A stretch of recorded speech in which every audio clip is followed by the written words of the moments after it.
Okay, so what are you going to do in the meantime while they're stealing all your shit? Leave me the fuck alone.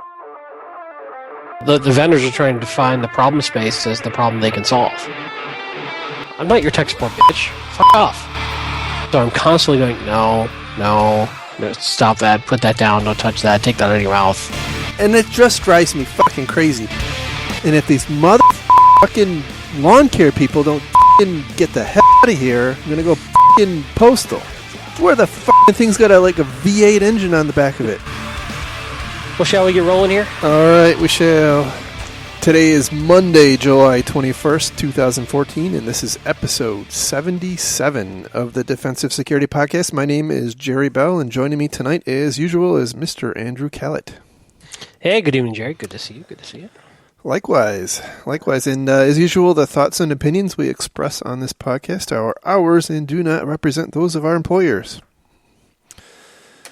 So, I don't have any updates from Bob this week. I've heard he's stuck somewhere east of here. Maybe next week.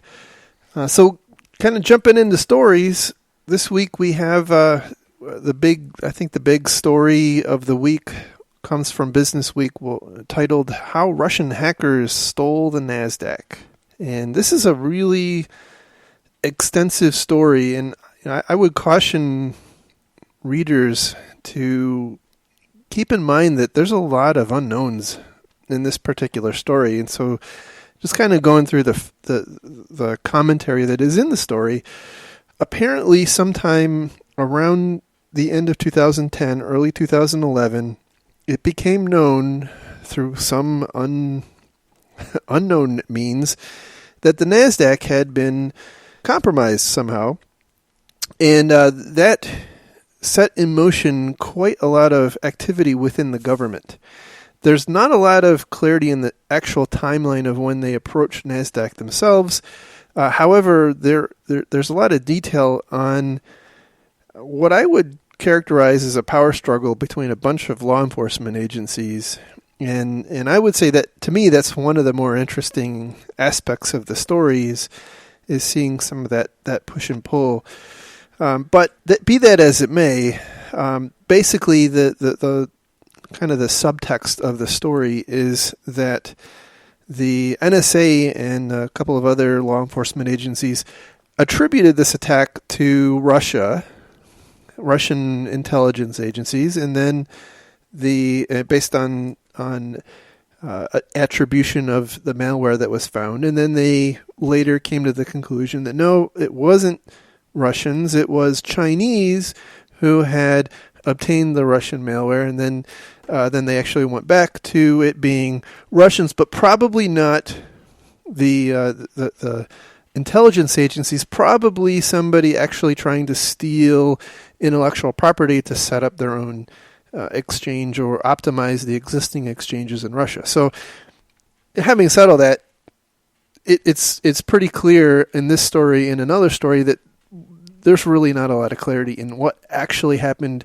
who the real adversary was, and whatnot. So, I did think there were a couple of other interesting takeaways here. Number one was that the government did a investigation on NASDAQ's network after they got permission, and they characterized it as a dirty swamp, which I thought was really nice. They found that there were a number of other hackers, including criminal gangs and Chinese spies, that had been on various systems in the NASDAQ network for a period of years. Apparently, there were also not a lot of logging going on, which was a bit of a headwind. And another interesting tidbit was that the building management company's website had been compromised and was serving up the black hole exploit kit. And the implication there is that all the tenants in this building, of which the NASDAQ was one, who might have gone to pay bills or whatever, would in turn get infected. So there's also some, I would say, pretty maddening accusations that attempts at attribution, I should say, that because there were apparently 0 days involved in this, that it could only have been government actors. And by the way, there's still no disclosure about what 0 days were actually used, or how they were used, or even technically if they really were there. So there's a whole lot of swirling speculation about this. But I thought there were some interesting takeaways. But before I go into that, I wanted to get your take. Yeah, it's pretty interesting. A couple of takeaways for me. First, this was noted by the FBI originally on, quote, a system monitoring U.S. internet traffic. Interesting. So, do we have the FBI out there with some big-ass snort boxes watching for various indicators of compromise as they flow across various Tier 1 backbone providers? I mean, where exactly is that box? What exactly is it watching? I'm kind of curious about that.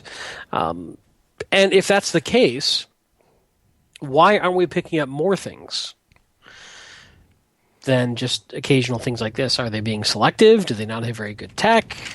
Makes me wonder. It also makes me wonder if, obviously, NASDAQ did not have very good monitoring, did not have very good malware detection going on, and all these other bad guys are running around their network. I wonder how prevalent that would be if you took any large, complex network and took a really long, hardcore forensic look at it. Right? What is the prevalence of that? I'd say it's probably pretty high. I'd say there's a whole bunch of organizations that have a whole bunch of stuff running around they don't know about.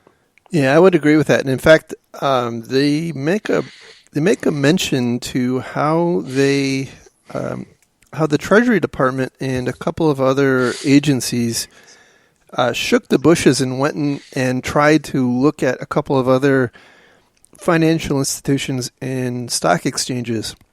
And they didn't get a whole lot of cooperation, but apparently where they did, it sounded like, again, the details here are kind of sparse, but, quote, they were also vulnerable to the same kind of attack. So, take that for what it is. But, does that mean they were running the same version of Outlook, or does that mean they were, they had the same mainframe or the same trading applications? Really not a lot of detail what that actually meant, but I think you're right that especially my experience is in a lot of larger companies, things are expansive, and you see kind of every permutation you can imagine. Some parts of it are managed well, and some parts of it are managed pretty badly, and it's hard to separate them. The other thing that I think is pretty telling is, and this is something I think we're going to talk more about, the problem of attribution is really, really, really difficult. Yes. And fraught with peril, and not something that I think. I don't know if I mean this, but I don't know if attribution is all that helpful. In this case, they're trying to figure out if a nation state is doing something on the level of espionage. They're trying to understand that. I get that. But for the average organization, does attribution really matter? Or are we just trying to stop the bad guy, whoever the bad guy may be? I think it's the latter, to be perfectly honest. There's a lot of out there right now. There's a lot of opinion and whatnot around understanding your attacker and what their capabilities are, and on and on and on. But at the end of the day, that's becoming a really hard thing because attackers are learning from each other, and so yeah.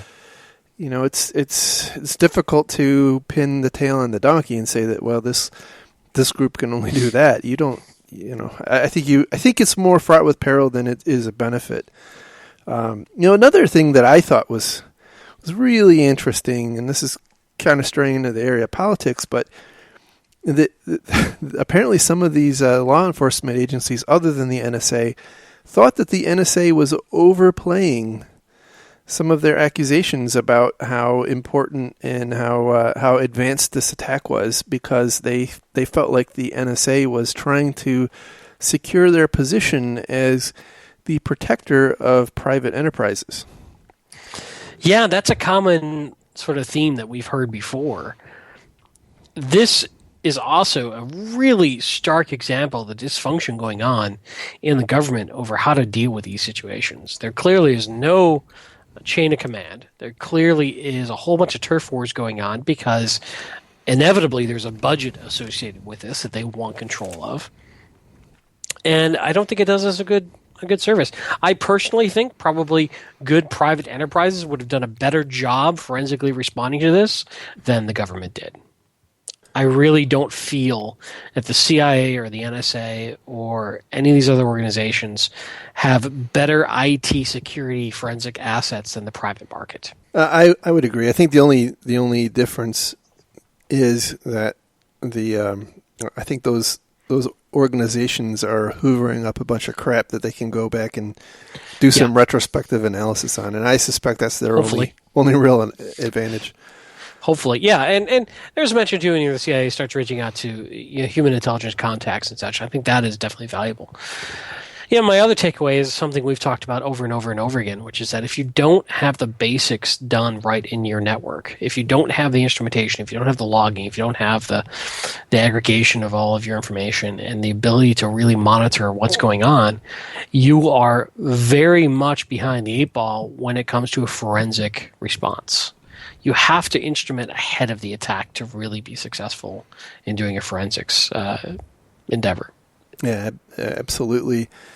So getting into takeaways, my number one was that attribution is hard. Yeah.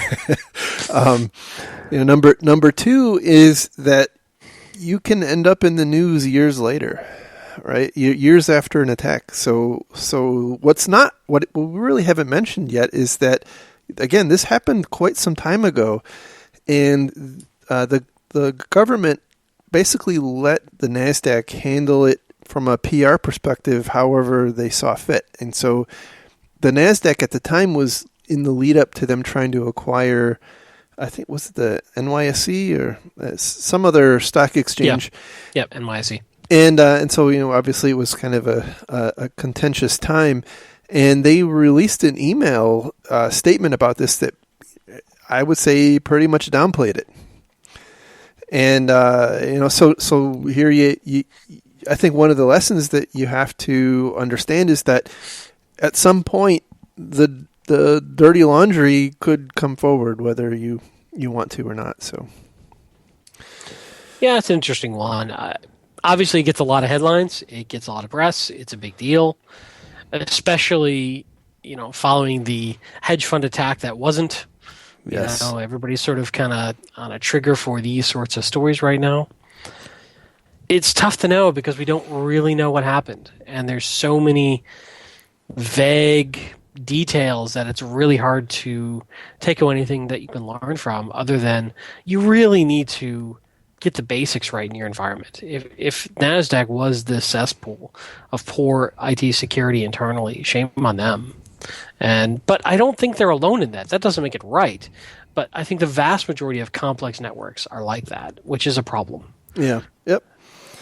See, another takeaway I had written down was that highly complex malware and tactics that have been developed by militaries and intelligence agencies are probably more and more becoming used by anybody. And there's another story in here later that talks about a similar kind of thing, and that goes back to the problem of attribution, but also of why it is so important to do good due diligence, because the capabilities of the average attacker are going up, and we have to I think we have to recognize that. And they could potentially be taking step function increases based on the availability of some of this stuff that's being developed.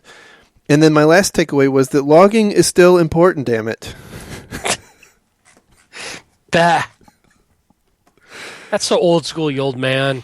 I know. That's crazy. So, all right. The next story we have comes from the TechNet blog.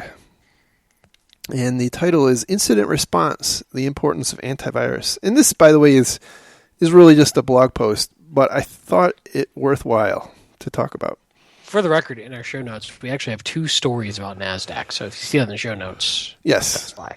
Yeah, that's right. So we kind of merged them together in our It's discussion. a twofer. That's Yes. right. The second one was titled, I think it was titled, let's see, NASDAQ hack attribution questioned. So, Yeah. in any event, Yep. Sorry. Moving on. moving on. It's in the show notes. You can read it at your leisure.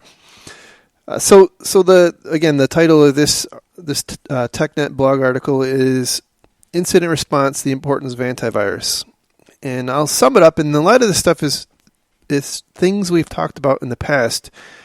Number one was to pay attention to your AV logs, right? Because even though AV, I think we can all agree, is not all that effective, it does catch some stuff. And in particular, if you're seeing errors like failure to scan a file, maybe that's an interesting thing that you ought to go look at, because it could indicate that something is amiss. And you should know how to contact your AV vendor ahead of time in an emergency. You should also know what they can do for you in different kinds of circumstances. So if you're if you're completely shut down, how fast can they turn around a DAT file? Can they fly somebody out? What can they do for you if the worst were to happen, given your agreement with them? Obviously, different companies will be able to afford different levels of service, but clearly everybody has the opportunity to be affected pretty badly. And if you're thinking that your AV vendor has your back, and your 50 computer network is dead, and all you're getting is voicemail, then that's not a great thing. The author gives a couple of anecdotes in the form of stories about one case where he saw some penetration in a customer network, and basically they didn't know that it was there, but what he found was that AV had actually logged some events that if this company had actually paid attention to it, they would have seen it ahead of time, or as it was happening, and would have had an opportunity to respond. And then the other was, again, going back to working with your vendor. He points out that a company had basically been wiped off the network by a Configure-like virus, and it took over 50 hours from the initial infection to when they got signatures from their AV provider. So I think those are some good lessons. Yeah, the other thing I'm seeing is some of the AV vendors are also doing more sort of forensic gathering work too at a low level. So certainly there is an issue with once a box is infected, you have to be careful what you trust on that box. But it is helpful to be able to go out there and say, hey, does anybody see this registry key on a whole bunch of boxes and such?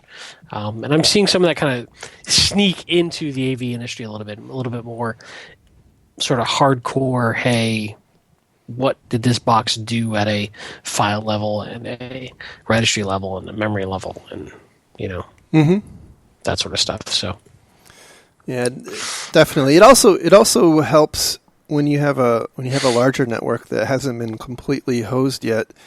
If you can get some, this isn't always possible, right? But if you can get your AV vendor to provide detection for the thing that's hitting you, you can kind of cut it off at the pass, and you still want to clean, or not clean, but rebuild those systems that were infected.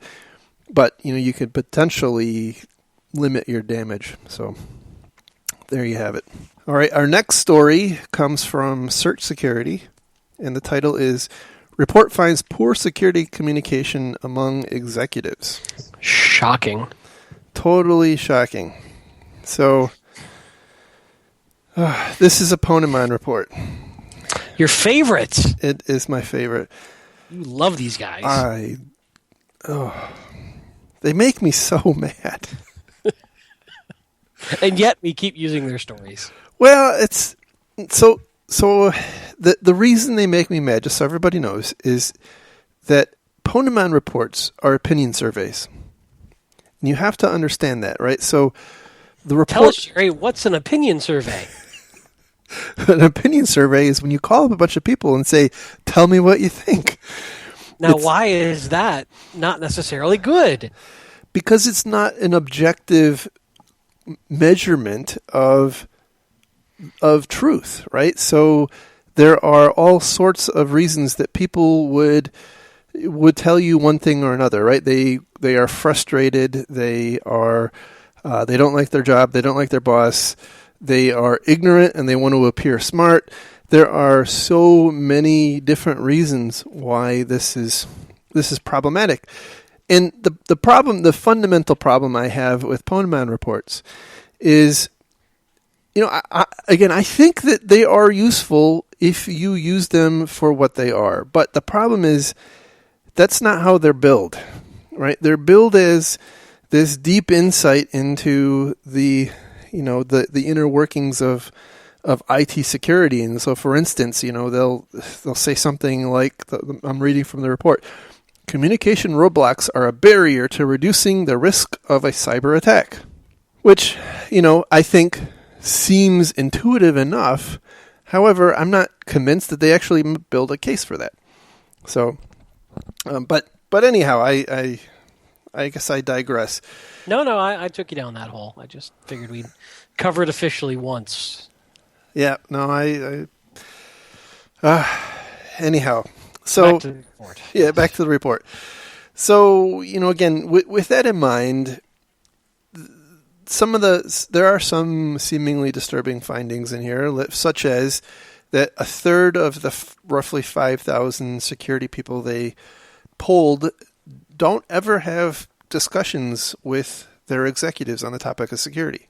Now, kind of going back to the methodology, does that mean that no one has discussions with executives on security, or that just mean they don't have discussions with executives on security? And is that, what does that mean?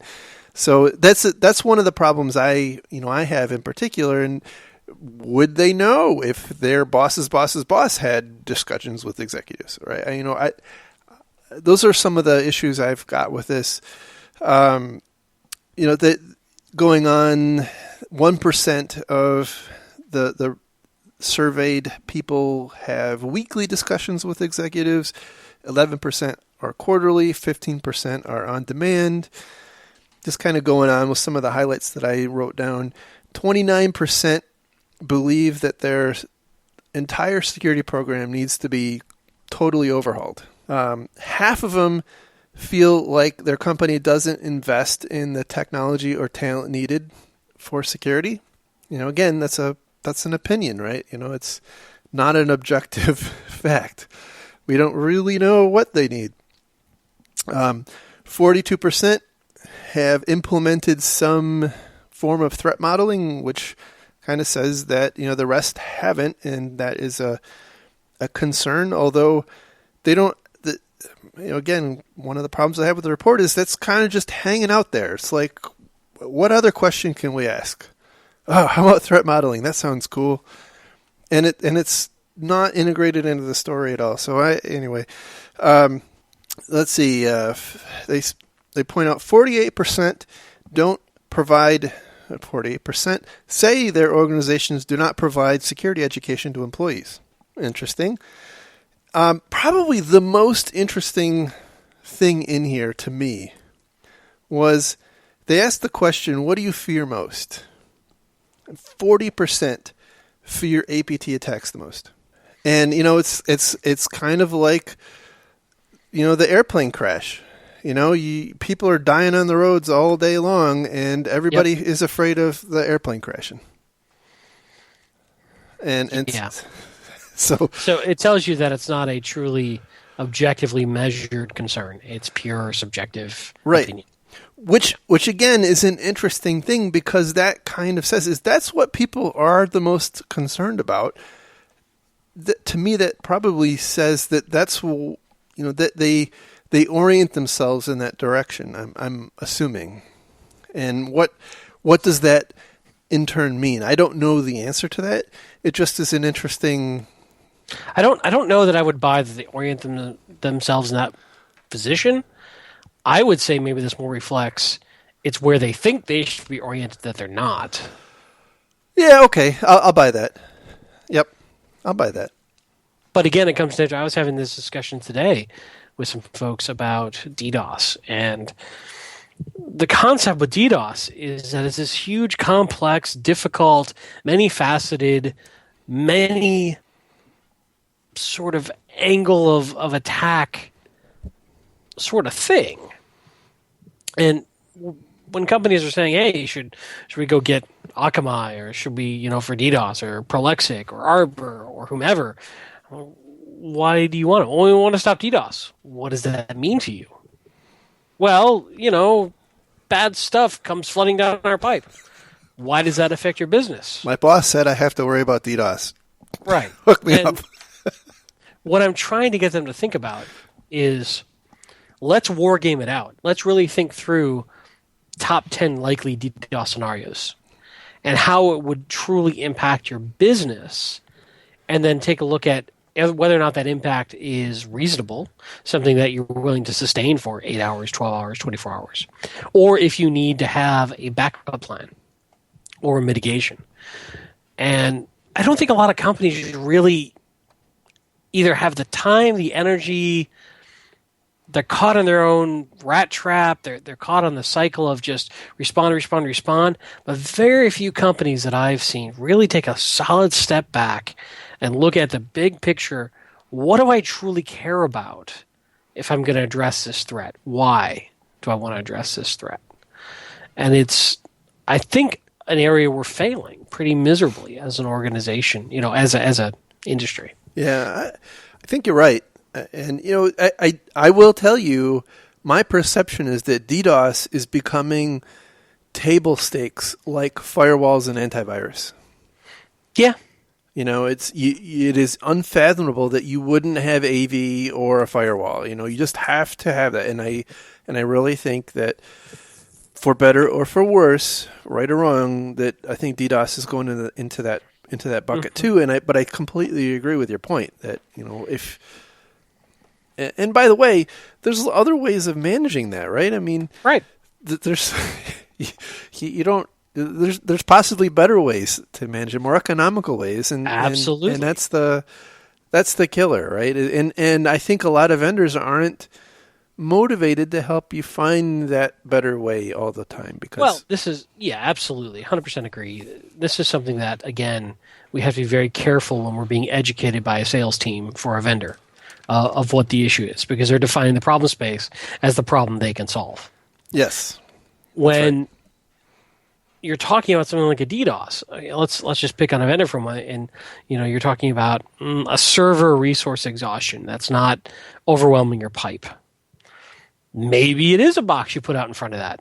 Maybe you take whatever that server is and move it to a content delivery network. Maybe you don't care. Right. Maybe you do some DNS load balancing. There's a whole bunch of different ways to address that problem other than buy a box with blinky lights. And you have to think it through. That's true. But, it's difficult to show your management or a customer or, somebody else. If you don't have that blinky box, if you just designed it right, it's very difficult to show because there's no blinky lights to show. That's... Yeah. Certainly, I had a business idea. Okay. Okay. Wait, should we not put this out over the airwaves? I don't know. I don't know. Maybe somebody can we can go into business with our now 18 listeners. I thought we were up to 19. Maybe. We probably disenfranchised somebody by now. 2 of them are actually in a coma, and they just play this on a loop for them. Oh, yes, that's true.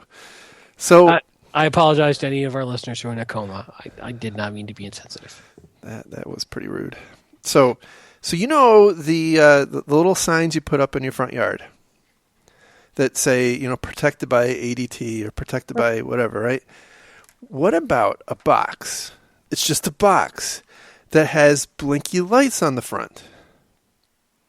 It is essentially the functional equivalent of the ADT sign. It doesn't do a damn thing except sit in your rack and blink. Do you remember Airplane 2? Vaguely, that was a rough time in my life. There's a scene as I'm choking on my iced coffee. So William Shatner's in Airplane 2, and there's a scene where they walk up to this big console that has blinky lights, and they're just trying to figure out what it does. And the guy is responding, well, it just seems to bleep, and then bing, and then sweep, and then beep. And this reminds me very much of this conversation. I'll have to find that little clip. Anyway, I love it. But, you got to be able to tune the lights, because some people want it in green, some people want it in orange. Well, I'm thinking, too, some people want to see that there's bad stuff happening a lot, and then some people want to see that there isn't much bad stuff happening at all. And so you'd want to be able to tune the apparent amount of badness happening on your network. I think we should call it the compliance enforcer, because that automatically would get budget. That's a great idea. Only $599. Oh, per node. Right. Well, obviously. Per user. But you would want to have an HA pair. Well, $5.99. Think big, my friend. Add some zeros on the end. I see. That's why I need a somebody with experience like you. So circling back to our report. Sorry. Yes. No, it's fine. No, it's all good. I'm hoping the audience enjoyed our little digression. I think this all comes back to poor communication, right? This all comes back to communicating risk, communicating business impact, understanding for the IT side, security side, understanding business impact, and then also being able to communicate to the rest of the organization that risk and what is a meaningful mitigation to that risk. I think matters. I agree. And the problem is, and this is something that we talk about a lot, is businesses can't treat IT security like the fire department. They've got to treat them like the code enforcement division. They've got to be involved up front to help with the infrastructure, with the various products as they roll out, the various different services as they roll out. They need to be involved up front. If you're just calling them as triage after the fact, you're vastly crippling your ability to respond to these issues. Oh, I think you're right. I think you're absolutely right. And, something you said jogged something in my mind. I have to wonder, what is the context by which you would have conversations, security-related conversations with executives, and why is it that these conversations aren't happening? Is it because there is a propensity of security people to be too detailed, and executives, want to be net and they want to know that you have it handled, right? That's your function in the business. You are here to help me manage my risk. Come and talk to me about that and work it out with your peers in IT and other parts of the business. It just made me for some reason it just popped in my head. Is the implication here that we're going to slog through a bunch of IT risk crap with executives, or is this, and by the way, is that the reason why, we see this, or, is it a self-fulfilling prophecy, right? We did have these conversations and now they actively avoid us. I wonder. Yeah, it's a tough one. It really is a tough one, because part of me says this is why security needs a seat at the executive board level, and at the executive meeting level, and that a good senior executive team should have, just like they have a loose grasp of legal issues, should have a loose grasp of security issues, or at least security risks, so that they can ask the right questions and be open to the right discussion. But absolutely, a good CISO is in a really rough spot. They've got to really be able to talk at multiple levels. Exactly. And they really need to be able to talk to their audience appropriately, but they're not going to get their point across. Exactly. And I think that in and of itself is a really difficult skill set to build. Because let's say you can communicate at the board level very, very, very well. You probably won't have much respect and be able to communicate at a technical level. True. Is one possible outcome. Or which is commonly the case, very technical, and so you end up reporting to a CFO and nobody listens to you. And you cannot sell your concern and your visions, and so you can't really affect positive change. So it's a tough gig. And I can't pretend to have done that, but I've seen it successfully executed. I've seen it more often not successfully executed. And where I see it not successfully executed, I often see an organization that's very responsive, and they're reacting to compliance issues, and they're reacting to, they don't have a holistic vision of how all this stuff is going to fit together. They just sort of say, we need to fix DDoS. Let's go buy a DDoS box. Yeah. I suspect at the end of the day, it's a failure of leadership, right? Because you have to think that the senior leadership team, if they recognize that that's a real risk, it's on them to bring in somebody that can be at the table and speak in business terms, and then also translate into into the more technical requirements. But I have to think that there's kind of a push and a pull from both sides that's probably creating this rift, where the IT people get frustrated, and look, I've been on all sides of this thing, right? And I just feel like it's not all the executive fault, right? And that's what I think. No, I agree. Yeah, absolutely. I think there's an undercurrent here that is saying that if the executives would just swallow hard and come and talk to the security people, things will be better. And I'm not convinced that that's clearly that will help, so long as the discussions are had at the right level in the right vernacular. Yeah, it's a complex issue. And I really think part of it also is not just getting the executives to ask the right questions. I think that helps. You need an executive team who's open and receptive to these issues. Well, yeah, clearly, and they're not all going to be. I mean, you're going to see everything. You're going to see some that are very open, and some that want to sell the IT department to the first group that walks down the street, because they don't see the return on investment in security or whatever. Yeah. So I think you see every. I mean, I don't think it's really possible to say that this is the rule of thumb, because I suspect that it's going to be some shade of gray, a different gray in every single organization. Yeah, I think that's the difficulty of the nuance of the situation, is you really have to be able to understand the individual risks, the individual business opportunities, the individual culture of the company, understand the people involved, and then be able to effect good communication. Yep. And I think that's sometimes why people default to a framework. I agree. Absolutely. And I'm not sure that I agree with that methodology yet. I don't have a strong opinion, but the more I look into frameworks, the more I keep sort of in the back of my head coming back to this. This is helpful, but it's starting to feel a little more like a one-size-fits-all, or I'm managing compliance, not my individual business. Yeah. But, I don't want to frame all frameworks, no pun intended, under the same guise of being that. I think it is useful. You need to have some plan to measure your progress against. So I don't want to throw frameworks out the window, but I still, in the back of my mind, am going, this doesn't seem nuanced enough. It seems, I don't know, something. For what they are, frameworks I think are useful.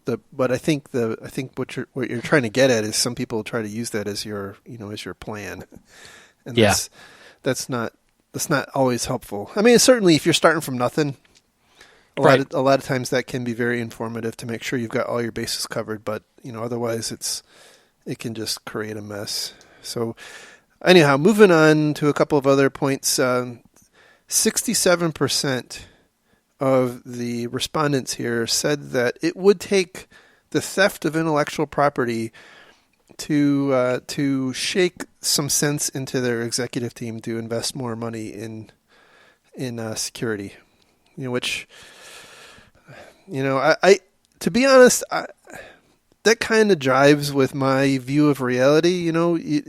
You don't get money for DR plans until you've had a disaster.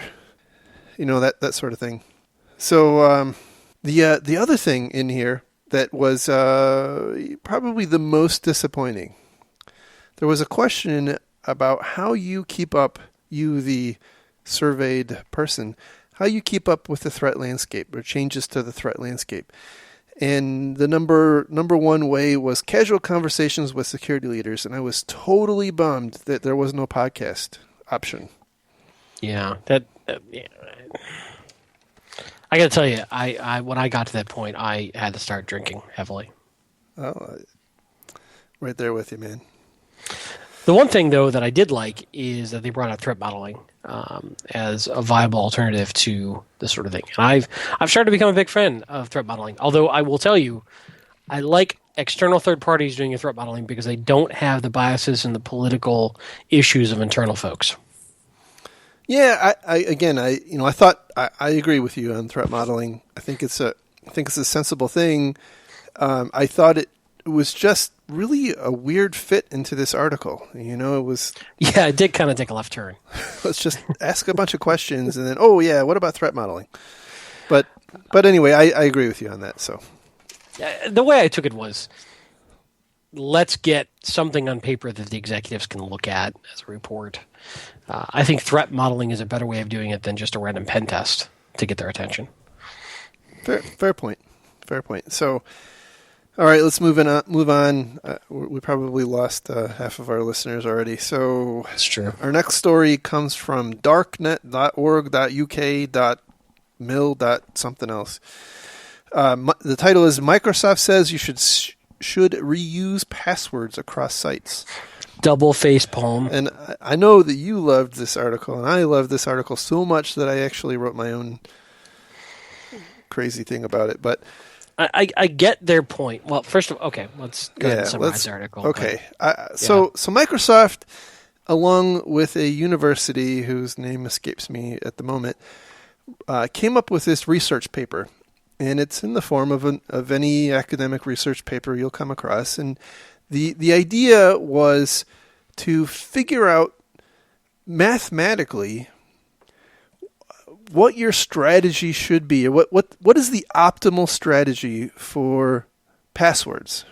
And is the common advice about strong passwords and unique passwords a good one, and whatnot. And so they actually go through some really interesting to me machinations on figuring out what is reasonable for people to remember in terms of password complexity and numbers of passwords, and what is the likely loss related to different kinds of accounts that are compromised, and a few other odds and ends. And essentially what they do is they come up with an optimizing function that shows the best case, again, keeping in mind the point that you're trying to remember the passwords. The best case is that you save your strong passwords for those very few accounts that are high risk, and for everything else, you use really trivial stuff because you basically don't have the amount of brain power it takes to remember really complicated passwords that are different across many different sites. And by the way, I agree that you can't, right? I think that's one of those kind of intuitive points, right? We can all agree that you can't remember 100 12-character random passwords. It's just unreasonable. And I think that is ultimately their point. But where I have a big problem in this particular article, I found somebody that agreed with me, so that's why we're using it. Why don't you use a password manager? And it goes deeper than that. And the thing that I wrote, one of my points was, the whole concept here assumes that you live in one world. You as a person live in just one world. You have one set of things to worry about. But the reality is most of us don't, right? We've got important personal stuff, and we got important work stuff. And by the way, your employer isn't going to view any of those accounts as unimportant, right? So everything that you have to use for them is going to, be expected to be complicated and strong. And, you have this, you got your personal stuff too. And I think it's just totally unreasonable to think that you're going to be able to remember that many complex passwords, let alone the complete, I'll probably regret saying this, right? But the complete insanity about using trivial passwords and reusing trivial passwords across sites that you infer or suppose are unimportant. And again, that, boy, there's just so many problems I have with this, right? People don't sit down when I log into a site, and I suspect most people are like this. We don't make a value judgment that says, boy, okay, this is just my Reddit account, or oh, you know what, this is my bank account, so I better use a really strong password. It is passwords. Setting passwords stand between you and getting something done. And it is not something we generally spend a whole lot of time on.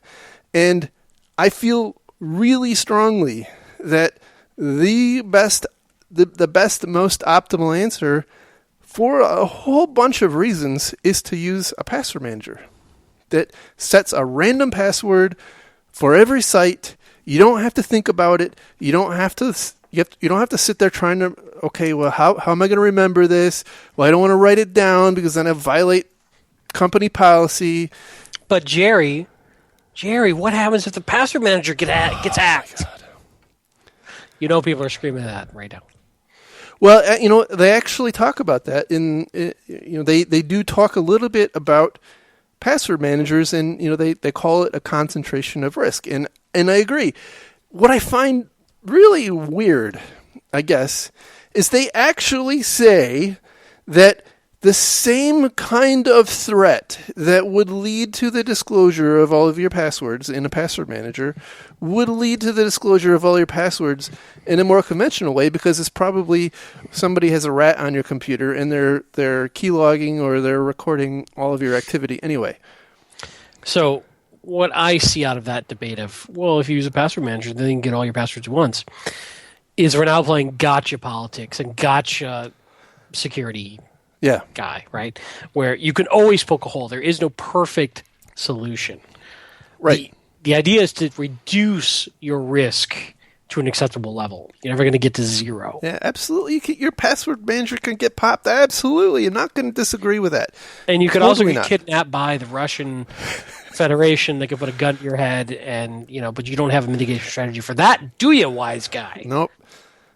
So use a stinking password manager. I don't understand why it's so hard. But everything you just said, I agree with. But by the way, having said all that, here's one other thing I want to throw out there. I think it is disingenuous to believe that people are going to be able to have the mindset on a day-by-day basis to understand the risk involved in a poor password on one site versus another site.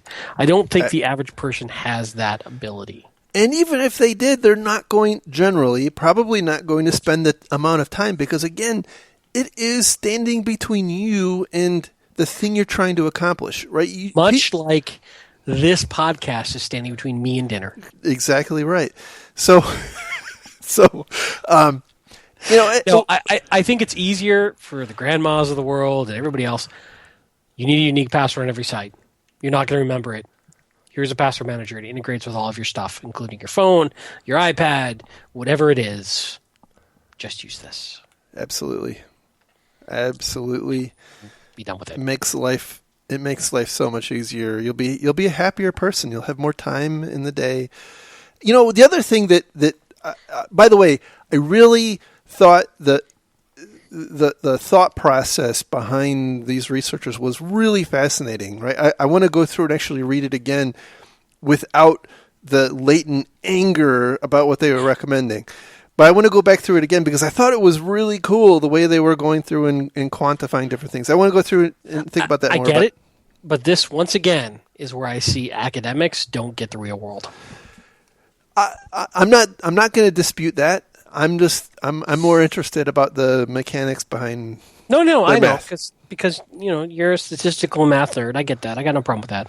I just But yeah, I've got a big problem with that. The other issue I have is it totally doesn't account for changing your password every 90 days. Yeah. They don't say a damn thing about that. So, or two-factor, or two-factor. Right. I mean, there's just such a lot of different factors in there. But anyway, interesting or stuff. Identity management, or how you handle all that kind of jazz. Yep. So, but I thought this was interesting because it got a lot of play and a lot of press, and it was definitely clickbait. There was lots of articles that say Microsoft says to use 1, 2, 3, 4, 5, 6 as your password, or So that's true. All right, moving on. Next is a very brief one. This is a report from a company called Sentinel Labs. It's titled "The Case of." I'm going to slaughter the name. Gyges, Gyges, the invisible malware. And this kind of goes back, and the reason I included it is because it ties back to the Russian NASDAQ story at the beginning, right? The whole point of this is this security company found a piece of malware out there that has a really sophisticated and very well refined, and they assert originating from the Russian intelligence agency, some Russian intelligence agency, I should say, as I guess it's the dropper, right? They call it I don't know exactly what they call it, but I suppose it's the dropper.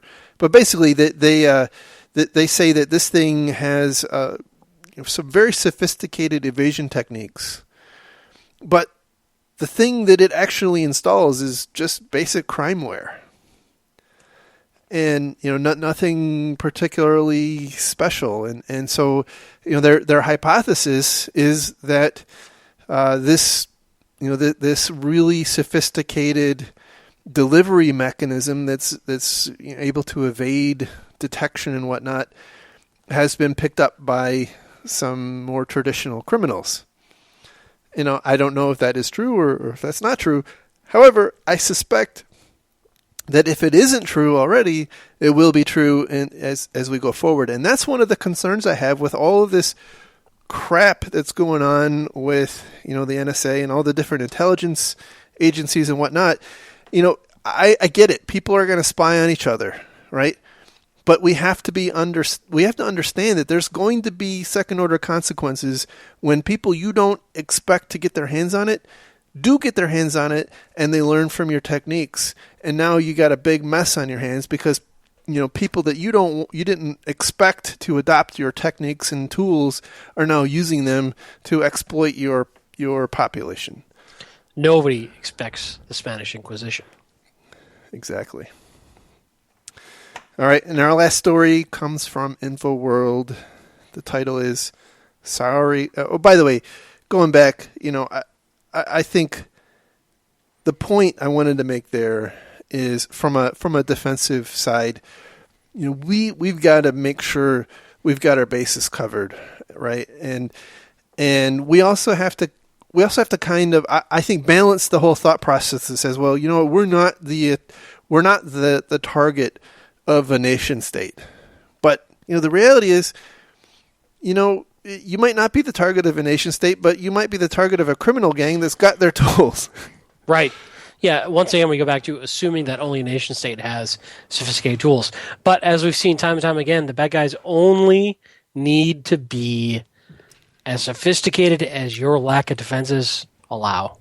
True. That's true. At the end of the day, you're probably not that hard of a target. Exactly right. because somebody can send a picture of a cute cat video and somebody's going to click on it. That's right. That almost never happens. All right, back to the last story. This one comes from InfoWorld. Title is Sorry Cloud Resistors, Control Does Not Equal Security. And boy, what a way to close out, right? So it's a very, very short article, which I will summarize as saying the recent spate of breaches like Target and Sony and others demonstrates that controlling the environment doesn't equal security. And there's actually a quote in here that says data is actually more secure on public clouds than it is on unsecured local systems. And I guess if you compare a secured cloud versus an unsecured local system, I suppose, I think what it totally does not address is thinking specifically about public clouds again, right? Is the code spaces kind of deal, right? It's kind of like letting people into your data center all the time, right? And public cloud can mean a ton of different things. If we're talking AWS, at the end of the day, you own the OS. You own pretty much all of the security at the OS level. Mm-hmm. If it's, I don't know, maybe a bit more managed service sort of cloud, they might be doing a lot of infrastructure hardening and OS hardening and patching for you, in which case, hey, they've got the hygiene down for you. That's helpful. Yep. Right? So it's a loose statement. That's right. It doesn't define what sort of cloud we're really talking about here. Yeah, and I think it's a bad bit of advice to say that, just to dismiss the concerns about cloud out of hand, because it really depends on how you implement it. I have seen quite a few people who, for whatever reason, have no business running systems in a cloud, but they do it because it's really freaking easy and cheap, and they get hacked, and they're like, what the heck happened? It was in the cloud, and the cloud is secure, right? No. So but at the same time, this goes to everything we've said. Ultimately, there is no one size fits all. There is no default button. There is no easy button. You still have to look at it in the context of your information, your business, your culture. Exactly. And I feel like we're a broken record on the topic, but you never know when somebody picks up our podcast for the first time and hears this stuff for the first time. So I like to touch on the key topics. No, I agree with you there. All right. Well, that is the show for this evening and for this week. Thank you very much for listening, and thank you, Mr. Callett. Oh, thank you, sir. Always a good time. And DerbyCon is approaching, and I think we'll both be there, right? Yes, I have approval from the overlords at the business place to let me go. So awesome. That's going to be great. And in the meantime, if you have any thoughts or opinions or suggestions or complaints, send an email to info@defensivesecurity.org. You can find back episodes and show notes, links to all the stories we talk about on the website at www.defensivesecurity.org. You can follow the podcast on Twitter at DefensiveSec. You can follow Mr. Callett on Twitter at Lurg, and me on Twitter at MaliciousLink. And with that, we will call it a week. Talk to you again later. Bye. Bye-bye.